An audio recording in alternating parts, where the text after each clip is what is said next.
Thank you all for coming.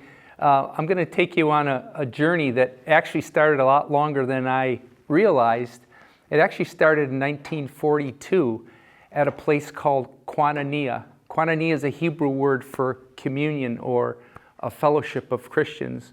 And in 1942, Clarence and Florence Jordan and Martin and Mabel England decided in the middle of a world war to start a communal farm in southwest Georgia. And their idea was to put their Christian faith into action. And the farm had 5 pillars: prayer, service, work, fellowship, and study. And Clarence would often say that people will sing hallelujah to the rafters on Sunday, but come Monday they wouldn't lift a finger. So he really wanted to create an environment where people could put their faith into action. So one of the first things they did was a housing partnership. And that started in the 40s and through the 50s. And Koinonia is actually still going on today as you know, it's still vibrant after, 83 years. So I'm going to refer to my notes a little bit here so I don't get too far afloat. So 50s and 60s were a little bit challenging. Koinonia had some neighbors that weren't quite enthused by what they were doing. They went by the initials KKK, and they boycotted Koinonia and made it very hard for them to continue. They were actually able to continue through selling outside of the area, but they continued, and come the early 60s, a young man by the name of Millard Fuller and his wife Linda had been very successful in Georgia. He was a lawyer. He'd become a millionaire before he was 27 years old.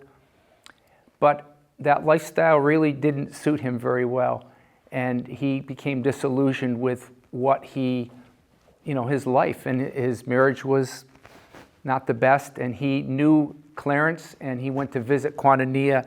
I think it was in 68, and in 69 he moved there and worked with Clarence and the Englands.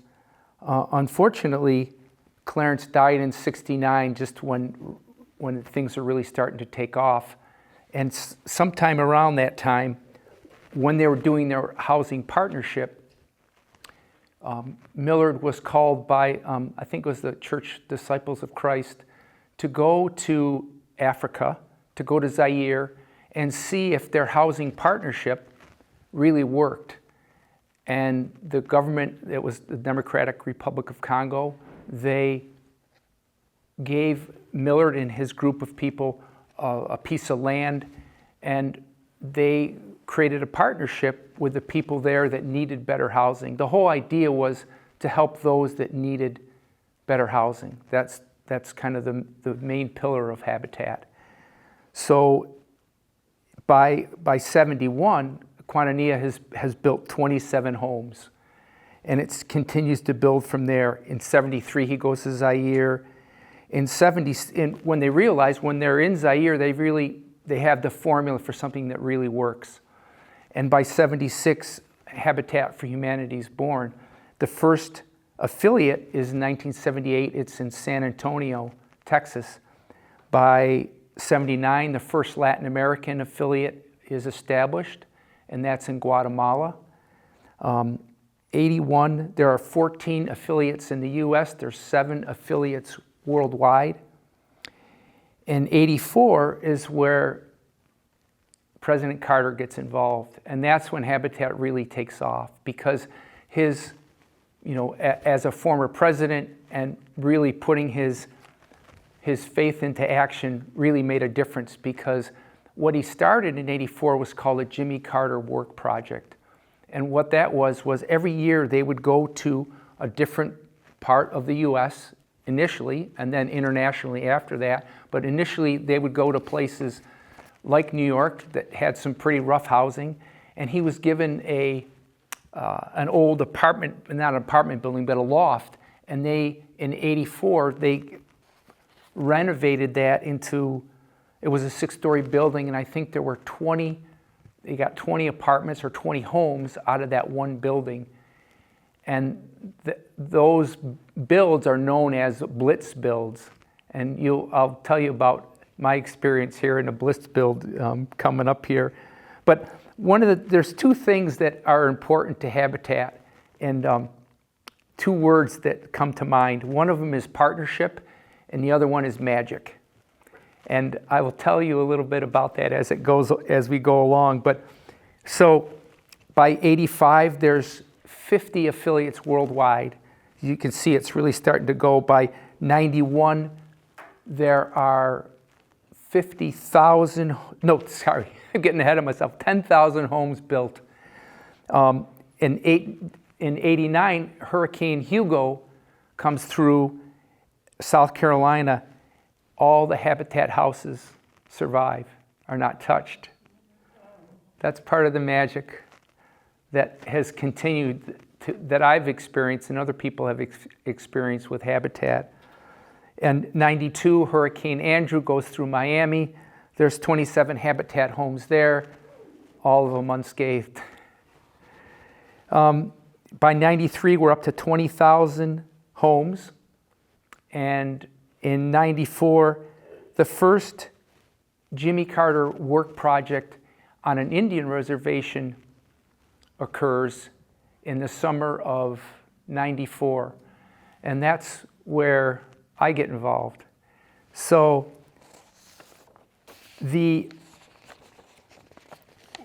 what happens in '94 is my lovely partner here is sitting watching the TV one night, and she said, "John, you should come in here and see what's going on. I think you might be interested in this." So it's late winter '94, and I go in and I see Jimmy Carter on the TV, and he's building homes, and he's talking about this blitz build. I'm thinking, I like Jimmy Carter. I like being a carpenter. So I decide to volunteer, and to volunteer, you had to pay $150. So I paid $150, and that got me a little pup tent that went on a huge football field, and myself and probably maybe 300 or 400 other people were on this huge football field. I met this young man from Maryland who I wouldn't know today, and we camped for a week in that pump tent. In the middle of that were two huge teepees. One of them was for Jimmy and Rosalind Carter, and the other teepee was for the Secret Service. And so we would give the Secret Service people a hard time because we wanted them to come and help us work as well. But no, their job was to watch the president and make sure he was safe. So we built 30 homes in 1 week. 30 homes from the foundation up. So this is another interesting part of that. So it's South Dakota. They've got to get the foundations in before we start building homes in July. So how do they do that? Where's the manpower that's going to come to put these foundations in? The young people, young college students, give up their time in Fort Lauderdale or Texas beaches, and they come in the spring in South Dakota and they help build the foundations. So that's a testament to service, that young people would give up their winter break, spring break, and come and work in South Dakota. And you got to know the weather was probably not that good in South Dakota in the springtime. So we built 30 homes in 1 week, and I like to joke that I didn't build any homes. I built a playground. I had 70 people that I helped organize, and we built a massive playground in the middle of these 30 homes. And this little memento that I brought with me, you can look at this later, these are all the people that worked on it, and they gave this to me at the end. So I still have this from the Jimmy Carter Work Project 1994. But that was really, it was such a transformational experience for me that what do you do with that when, after you've experienced something like that? There's 1,500 people from several countries of all shapes and sizes and ages that came together, that put their hearts and their minds into something like this, to work with people, with the families that we partner with, to work with them to build them a home in 1 week's time. Now here's the bit of the fly in the ointment. So the weather in July in South Dakota was very unpredictable. It was cold, it was hot, it was windy, and sometimes we couldn't work. So you only have a week to do this. You get there on Sunday. By Saturday, that house has to be finished because everybody gets up and leaves. So what we did was we worked in the evenings when the weather would calm down.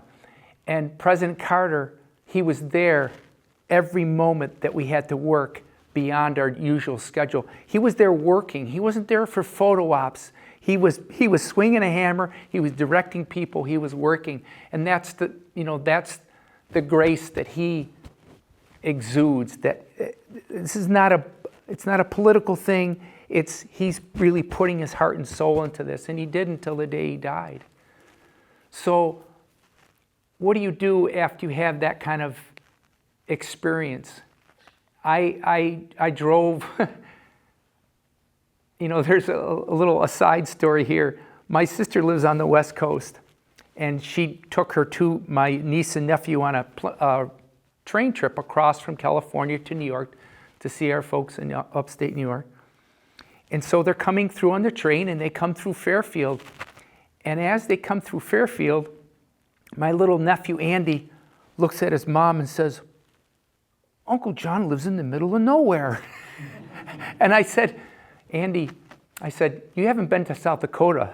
That's the middle of nowhere." So I drove back 14 hours, totally transformed. And there was lots of time when my eyes were not very dry, because the experience that I had was so transformative that how could you not carry on with that after you'd had that experience?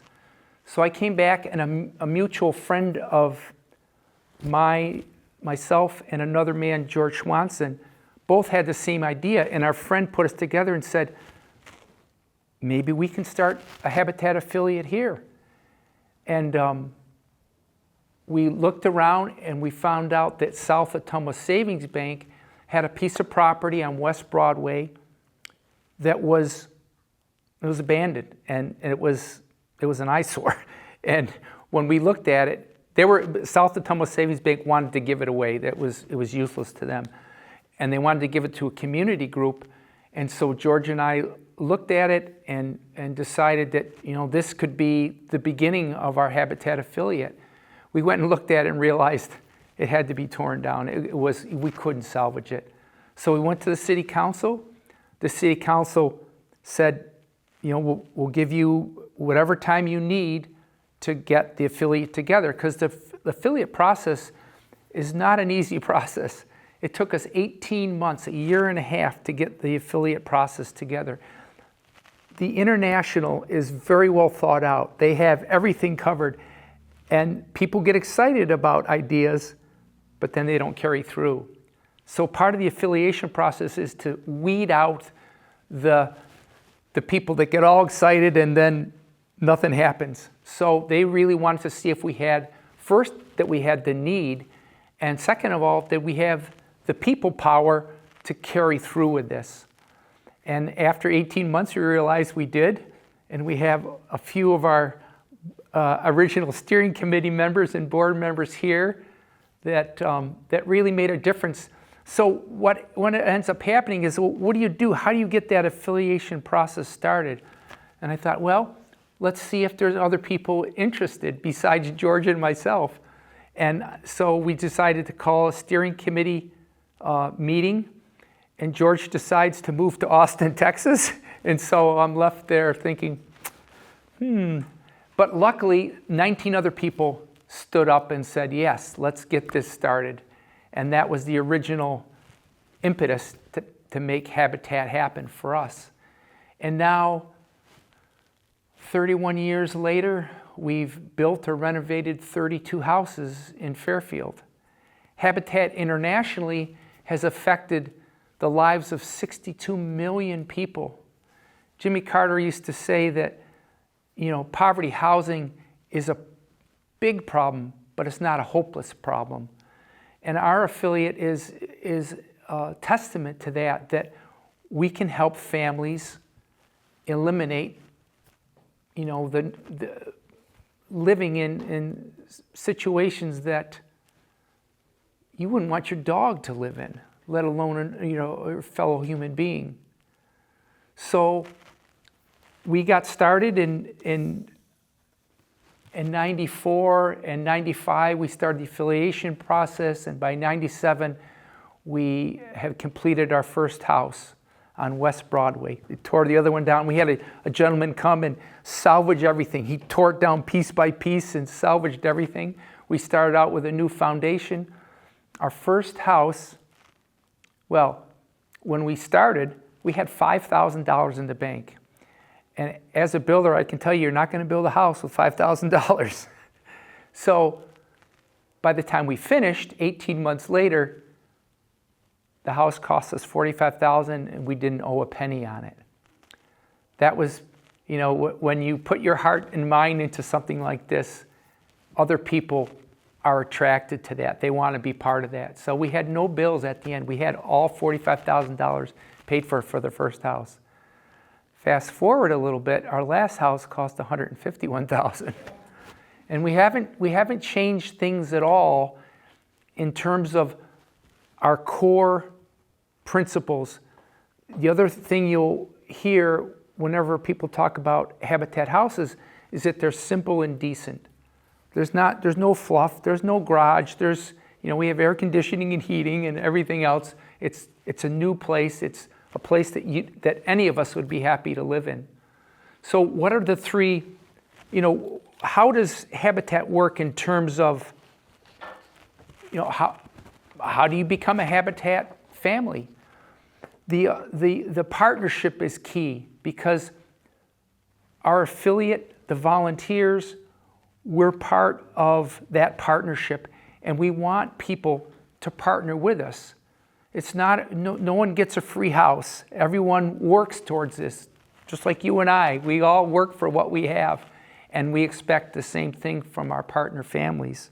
So there's three criteria that we look for when we're choosing a partner family, and people apply, and Shanaz takes our applications. We do it once a year, sometimes a couple times a year. We've tried to build 2 houses before at once, and it was challenging, to say the least, but we usually do one a year. But the 3 criteria are the need for better housing. And there's a story of, you might not see it walking along the streets of Fairfield, but there's some pretty rough places here. And there was one couple that went to do an interview with a family, and this couple that went there, they were not wearing rose-colored glasses. They were well seasoned. They were very, they'd been around the block. But after they interviewed this one family, they came away with tears in their eyes. They couldn't believe that people were living in those conditions. So that's what we've experienced over time. I've been in houses where you could see the ground, looking in the floor. You could see holes in the floors of houses, broken windows, holes in the roof. It's not a great place to raise a family. That's one of the things that Millard said, is that, the house is a foundation from where you launch your family. You launch young people into the world.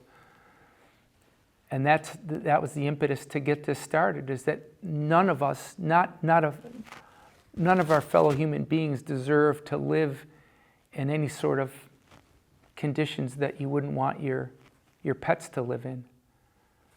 So it's the need for better housing, the ability to pay, because there's, that $45,000 for the house, somebody's got to pay for that. People donate, but that money has to be paid back. So the ability to pay back is important. Our affiliate writes the mortgage. So if it's $150,000 or whatever that number is, they pay back that mortgage amount to Habitat. We then use that money to build more houses. So you can see after a while that mortgage money builds up. You're actually paying it forward. You're able to then use that money to build the next house. So it's the need, the ability, and the partnership. Each adult family member needs to put 200 hours of sweat equity into the project. So there's been times, unfortunately, when people haven't met the guidelines, and so they weren't able to become a partner family. It's not all rosy. It's nice when we dedicate houses and people are tearful and joyful and so appreciative of what the community has done, but it doesn't always work out that way.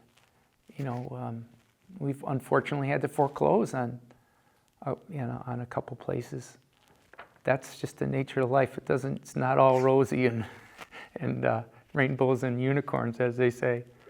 So the need, the ability, and the partnership. So that partnership is key, because when that works, then things go pretty well. But if people aren't willing to partner and work for what the community has done for them, then it breaks down. So that's part of the family support, is to encourage them to get their hours done, to save up their down payment, because to initiate the whole process, to actually move in, there's a down payment that's paid to the affiliate that then goes back to build more houses. There's a story that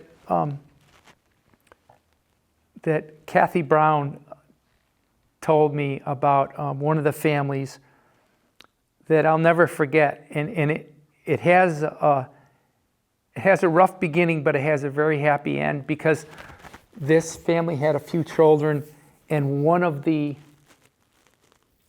older children they were living in a rough neighborhood, and he wasn't doing all that well. Not in school, he didn't finish school, ended up getting in trouble, and then this partner family was able to move into a better house in a better neighborhood, and the two younger brothers, I'll never forget the youngest one day on a Saturday, I walked up to work on the house, and this little 5-year-old with little spiky hair comes up to me, grabs my hand, and takes me upstairs to show me his room. He was so proud that he had his own room and that he had painted it purple. But he had a sense of, oh, this is my house. I'm not living in something that's terrible, and I'm so appreciative. As a little 5-year-old, he was just so happy. But he ended up, years later, going on to college and getting a good job here in Fairfield. And his story, and I think he's married now, I think he might have a couple kids at this point, but he went from that little 5-year-old who lived in terrible conditions to, a successful part of the community. So that's part of the magic of Habitat, is you really transform people's lives. And the reason that's happened is because of all of you, because of the community, because you realized this was something worth your time and effort. We had students that would come and work on projects as part of their community service for high school requirement. They would come back after their time was fulfilled, because they saw the meaning, they saw the worthwhileness of what they were doing. It wasn't some mindless chore that they were just doing to get their 10 hours or whatever hours it was. So that's another testament of just how powerful this organization is, and how everyone has come to make this happen. Because this would have never happened if one or two people thought this was a good idea and then it went nowhere. It was everyone stepping up. One of the things that's really made a difference for us long term is in 2012, 2009, I got the bright idea that maybe we could start a restore. And at the time, Jody was the board president, and she said, don't even think about asking board members to be part of this. You'll find your own people to get this thing off the ground. So Jim Pedrick and Coralie Brooke and Joanne Day and myself decided, let's see if we can make this. Let's see if there's support for this. Because we used to get donations and we'd put them in a big trailer on the lots that we had. And then we ended up not using it. You know, it didn't work for whatever reason, but we kept getting donations. So we thought, why don't we start a garage sale and see if this worked? And that's how we started out. But another angel, another person, it's interesting because his business was called Angel Gifts. And Don Schmidt gave us space for free for 6 months to see if this really worked. And after several attempts at this, we went once a month for I think a Friday and Saturday, and just expanded from there, and we got more and more donations. And pretty soon we outgrew our space on West Broadway, actually 1 block from where we built our first home. And from there we decided, you know, we really need more space. We better seriously think about a new place for the restore. And so Shanaz and myself and maybe a couple other people started looking around town and found the old, was it A1 rental out across from Fessler, and he was going out of business. And we bought that building in, how many years ago? 2011. Wow, we got going pretty quick. 2011. And again, it's like a growing family. You know, you have 1 kid and then you have 2 kids. And you have we've had to put 2 additions onto that place because the donations that come in and the demand. 3 additions. I see you lose count. After you have a few kids, you lose count of how many you have. So 3 additions on that place, and we probably could use more space at some point. We'd have to go up in the air at this point, but so that has been our golden goose. It's been our cash cow for us because that has grown, thanks to Shanaz's leadership, to a place where last year we were able to support nearly 75% of the cost of the home through everyone's collective efforts, because everyone can contribute to Habitat, and this is where you come in. You can donate to the restore, you can shop at the restore, or what's the third thing? Volunteer at the restore. So that's why we've been successful, because everybody's done. We've had volunteers, we've had tons of donations. We've got new things, new cabinets, new plumbing supplies that went out of, for whatever reason, the company decided they didn't need them anymore. We continue to get support. We have realtors that, you know, people move out and they leave a bunch of things behind. There's a saying that one man's trash is another man's treasure, but we don't take trash, we take treasures. And we resell them, and that money then goes back into building more homes. So you all have a part to play, and you've done it quite well so far. So if you haven't visited the restore, I would suggest that take the time to see what treasures there are there and what things you cannot live without, or things in your home that you just don't want to have anymore that you'll donate to the restore. So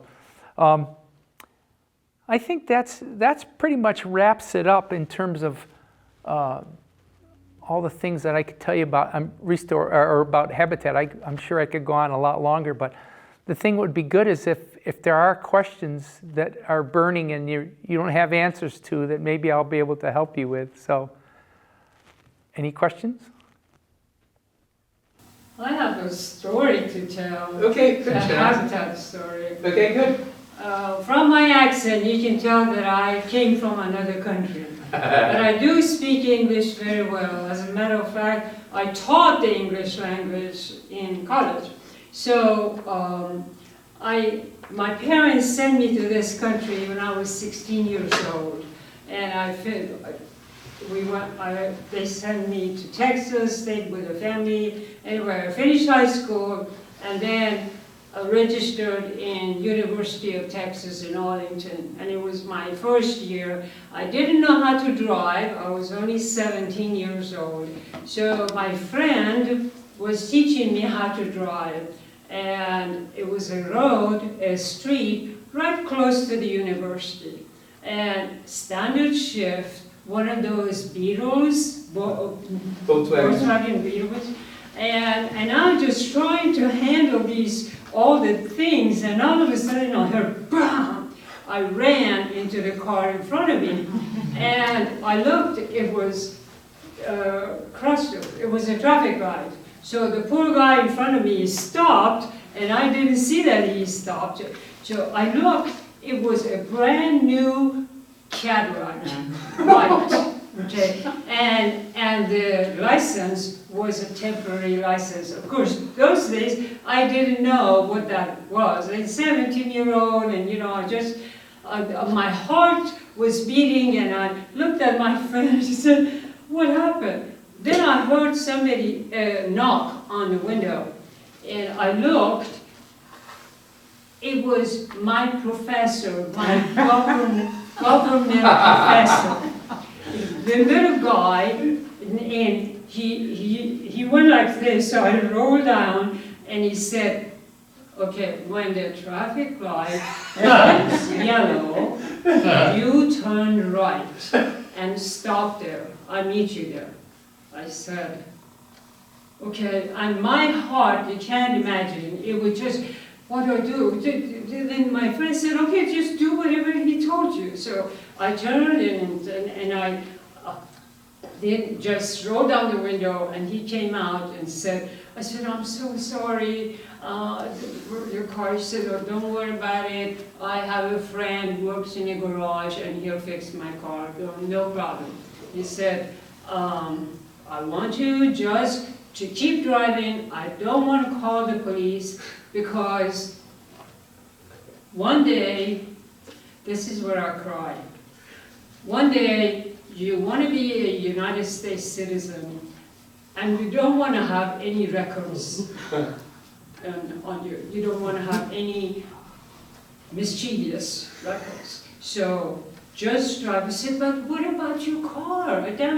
He said, okay, if you want to do something, just pay some money to one of my foundation, non-profit." I said, okay. So that was good. Went home. Those days, I wrote a $50 check. Okay, you said 1972. Right. Okay, that was the year that I was shipped to this country. So I wrote a check for $50, and I went to his office. He was there, and I said, "Who do I write it to?" He said, "Habitat for Humanity." That's how this is honest, and I told this story to so many different people.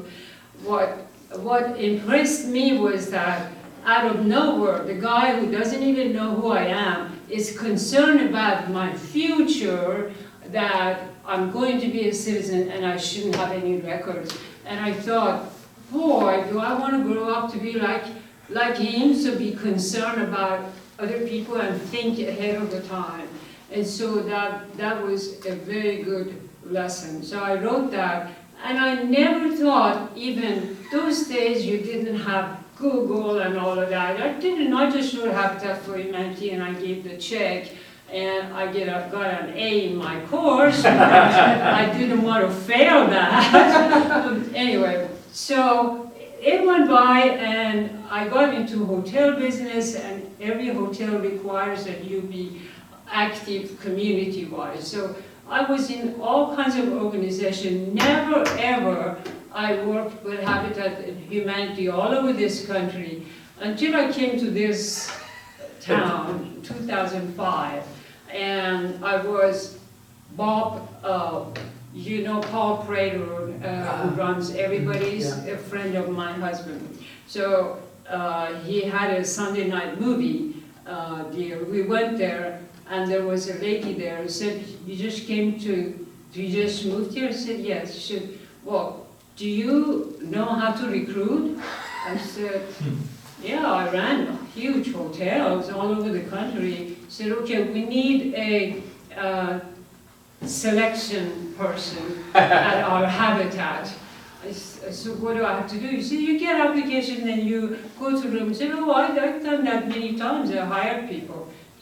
That's how I started. Next thing I came, and that's my story of Habitat for Humanity. That's great. I hadn't heard that before, Shanaz. That's No, great. because the time wasn't, they never ever came up That's a to great tell story. you. But I've told a few people when they say, why do you do all these things? Can you not just slow down? I said, no, because I had good teachers. So that's how I became a Habitat for Humanity. Good. Anyway, that took 5 minutes. John, I think it's interesting to talk about how things are going now in the partnerships with the prison and... Oh, right, yeah. So things have changed a little bit over the years, as you might have imagined. We used to build with high school students. We used to have a lot of volunteers come from all over Fairfield. But when the whole COVID thing happened, Habitat said we really shouldn't bring volunteers together to build. And so several years ago now, the state of Iowa started Homes for Iowa. And they're built in Newton. They're built by prisoners, a medium security prison in Newton.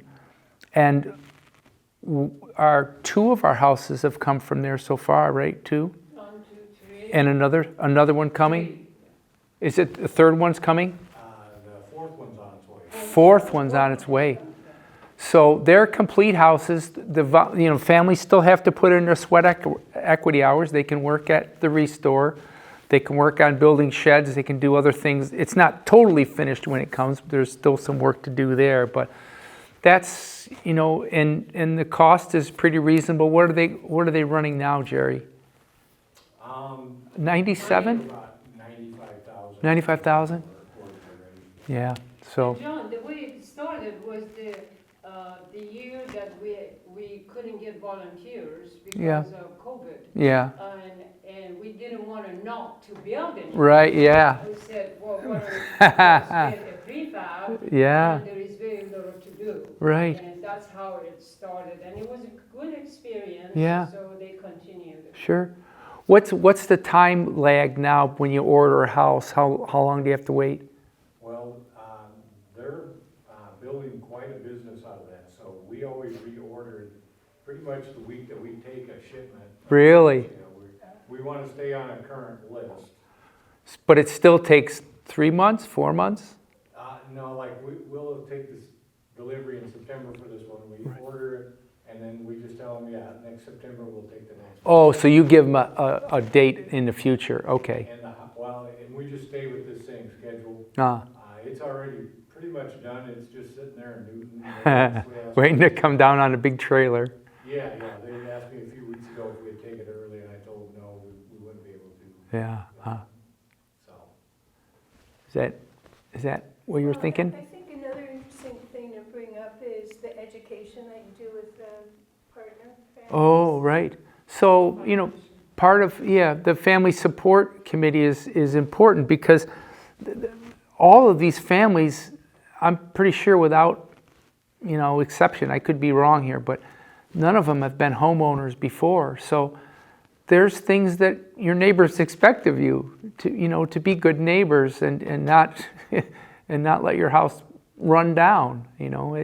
This is a lifetime opportunity, and it's imperative on you to step up to the plate, so to speak. So there's family support that helps out with that. So.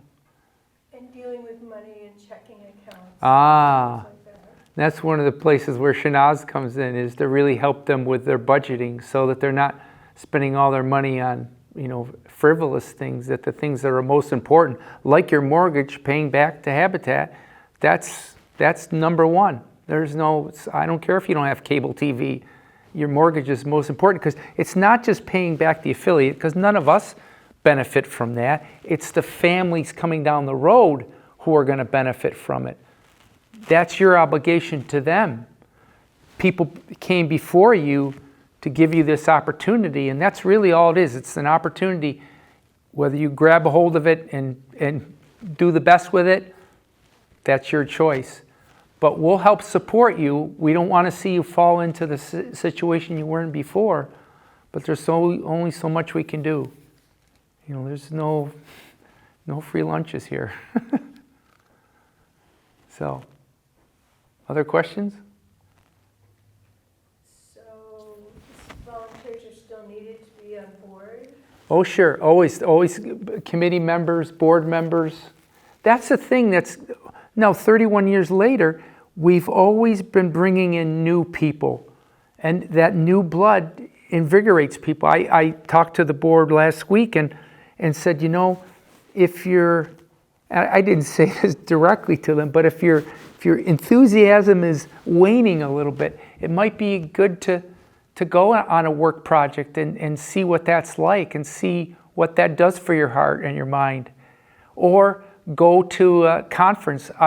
Several years ago, a couple of the board members and myself went to Atlanta and did, I think it was 3 or 4 days in Atlanta. But you're in a group of people that's their purpose, that makes their heart sing. And being in that group, you felt like, oh, I'm at home.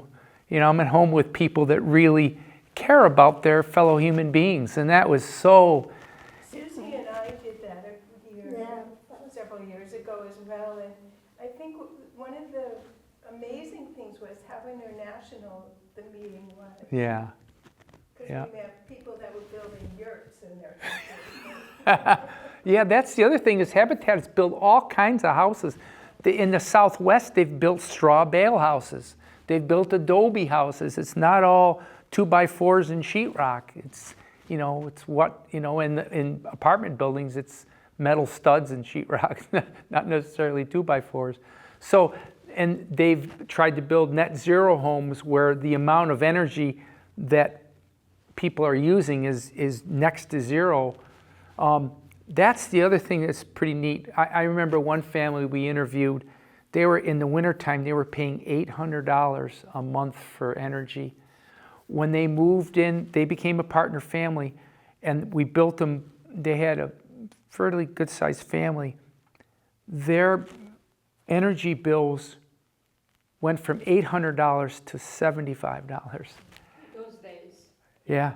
And the thing that we're very proud of is we would have them tested for Energy Star ratings, and there was a system of how many stars you'd get for how efficient the house was, and our houses were always 5-star plus, the highest ratings, because we had insulate them well, and we'd put in systems that continue to bring in fresh air, so they were energy efficient, but they weren't tight to the point where they were going to be, stale air and stuff.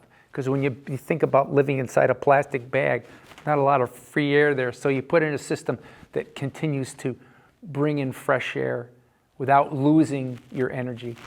So. In addition to that, and Jerry knows that the windows, we have good insulation, the doors and windows. Yeah. And most of the places that our applicants live, and John and I go and visit those places frequently, the window, Adel comes in, they have newspaper covering the windows. And doors, you can see through the door, and that's why they have to pay $800 a month for. And they're renting from landlords that don't take the best care of these places. That's unfortunate. So we'll eliminate that problem, and we'll build them a new home in partnership with them. So, other questions, comments, ideas? John, I would like to make a comment about that. We can only handle so many families every year. Yeah. But like you just alluded to, we're just allowing these landlords that live in our city Yeah. to move somebody else in and live in those same conditions. Yeah. That's where the real problem starts, I Yeah. see, Yeah. on the street curb. Yeah. We do have people that are supposed to be enforcing that sort of thing, but as I lived in this community now for 25 years, and I see that as a big issue there, is that landlords are buying more property and doing the same thing to more people. So Yeah. if we don't stop the blood from bleeding Yeah. at a point, we'll never help every family that we need to in this community, and that's the sad thing. There's so much need for it Yeah. that we've got to start with the basic premises that, why is this a problem? Yeah. You don't go to the heart doctor and say, oh yeah, I know my heart's bad, just get me a new one. Yeah. But it takes a lot of heart to make all this stuff work, Yeah. and the way that you and Shanaz and the group has started this Yeah. to make it happen. Because if you would have never fulfilled on that, it would have never been here today. So I really appreciate the fact that I get to work for Habitat here locally, and to see at least one or two families every year that they get the pride of saying, we own this, Yeah. we get to have this. Sure. It is an overwhelming feeling when you see this family that gets to have the keys to their house Yeah. and know that we can be here for a while. We won't have to live with a landlord that doesn't fix the plumbing. Yeah. But it is a big responsibility for most people. Yep. They've never owned a house. It Yeah. takes a lot of positive insurance that they can step out there and be that. So again, hats off to you and Shanaz and the whole group that works for Habitat. Well, and thank you for that. But the thing is, like I said before, if the community didn't think that this was a good idea, it would have gone nowhere. So the really thanks goes to everybody in this community, because not only have you built walls and donated things to restore, but you've put your heart and your soul into this in a way that makes it work. Otherwise, it wouldn't go anywhere. It's really a testament to our community, and to I'm very pleased with the nature of Fairfield and the goodwill that's here, but it's worldwide. If you turn on the news, you might not think that, but this happens all over the world. Where 62 million people have been affected by Habitat, whether as partner families or have had their properties improved upon, because there are other programs. We've had one that's had some success. It's called A Brush with Kindness, and those are programs where people need their house painted, or in one case, this gentleman was he was disabled and he really needed a new roof. So we organized. There was a lady that worked at Jefferson County Hospital. She knew about him. She got her church to donate some money, and we raised a little bit of money from another source, and we were able to buy the shingles to strip off the roof, and this house is pretty 2,500 square feet of roof is a lot of roof. We started, I think, on a Friday morning, and by Saturday afternoon we had it completely done. And there was like 20 people. It just went like that. So there's programs like that that can help people as well, not just the new homes. And that's the thing that Habitat realizes, that there's a lot of other people that want to stay in their homes. They don't necessarily have the money to do a lot of renovations, but if they can just pay for materials, then there's a group of volunteers that can help them improve their place. So.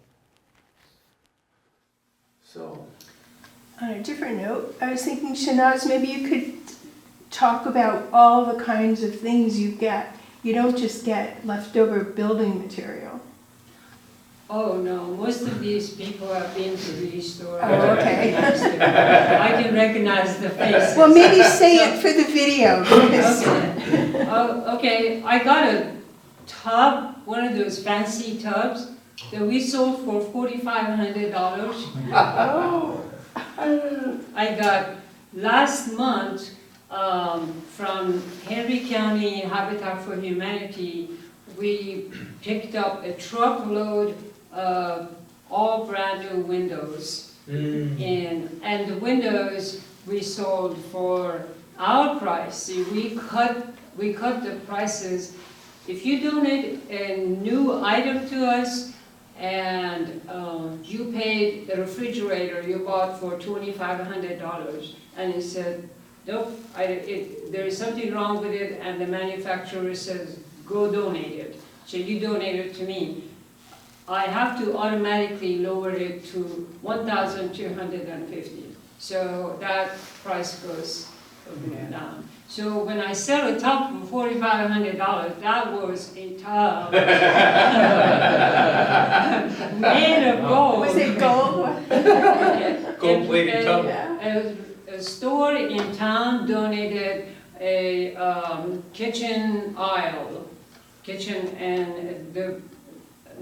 and I don't want to advertise for them, but the kitchen aisle we sold for $5,000. Wow. And it was a lady who had just moved from New York, and she came in and said, just $5,000 for that? I said, yes. And she said, where did you get that? I said, she went and gave that business a whole bunch of business, because in addition to the aisle, she bought the rest of the kitchen cabinets and everything else from them. Wow. So now, during I said mine, it's my store. Now they are our permanent donors. Whenever they take inventories and they don't need things, it comes to restore. So we don't always get broken things or a chair, but we get very nice antique furniture also, because the young generation, parents and grandparents tell me that the young generation, they don't like these old furniture. They just want to buy new ones. It breaks in 2 years and they never buy new. So all the antique furniture comes in. And what's the average monthly take in the store? The sale, you mean? Yeah. It's very interesting, because when I started at that Schmidt's place, we were happy when we sold $200 a day, $250 a day. Now, just remember that the items that we sell most like $2, $5, $10. So it was exciting that at the end of the month we had like $4,000 or $6,000.